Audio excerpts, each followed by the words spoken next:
I'm in a church, an old church, surrounded by old music, and old games, and old movies. But this story is actually about the future of how we access information. So this sound has been digitized. Yes, and a lot of the music that we've been digitizing just hasn't been on the internet ever. This former church is now home to a nonprofit called the Internet Archive. They want to be a digital library for everything, like everything. The idea is to build the Library of Alexandria version 2. Can we make it so that all the published works of humankind can be accessible to anybody? Imagine anything you want to know, all in one place. Before the internet, it was kind of a crazy thought.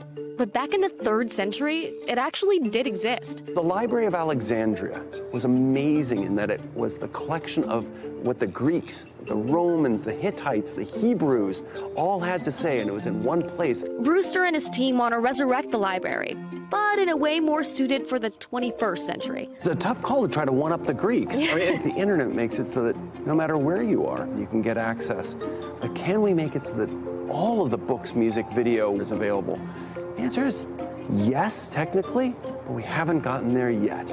But is having a permanent record of everything really a good thing? What happens when, I want to run for office in 30 years, but I've got old blogs or Twitter feeds that I'd rather not be part of my campaign? Whoever's going to be president in 24 years, we have her high school blog. And so, yes, it's going to be kind of important to make sure that you don't put every thought you've ever had up on the internet. It's a little ironic, though. For those of us who grew up with the internet, it sort of feels like everything that's ever been is there.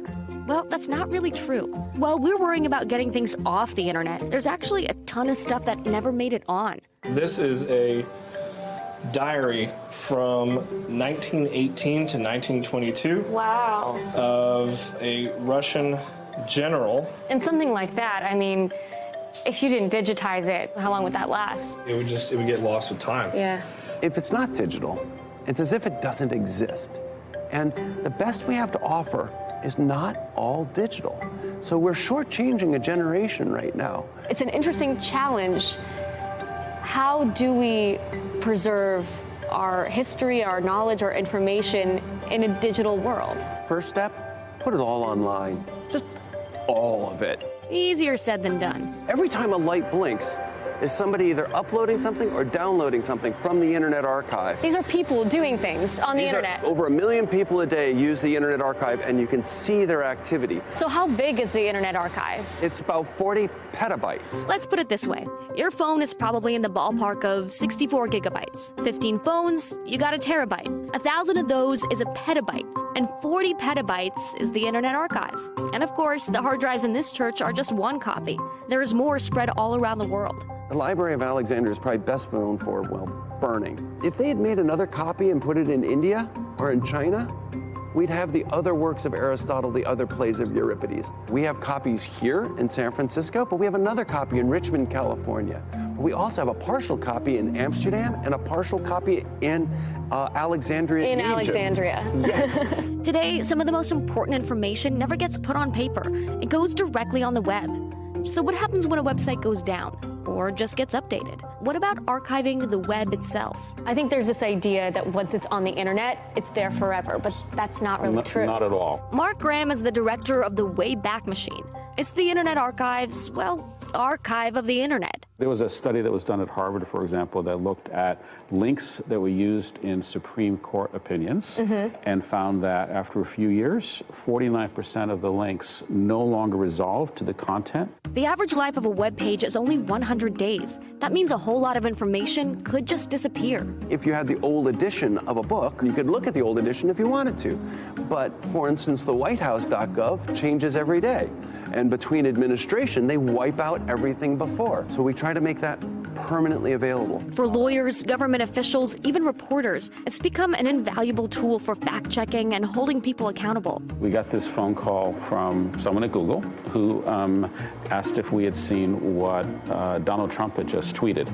And he had tweeted out a video making the argument that Google hadn't promoted the State of the Union address this year as they had under Obama.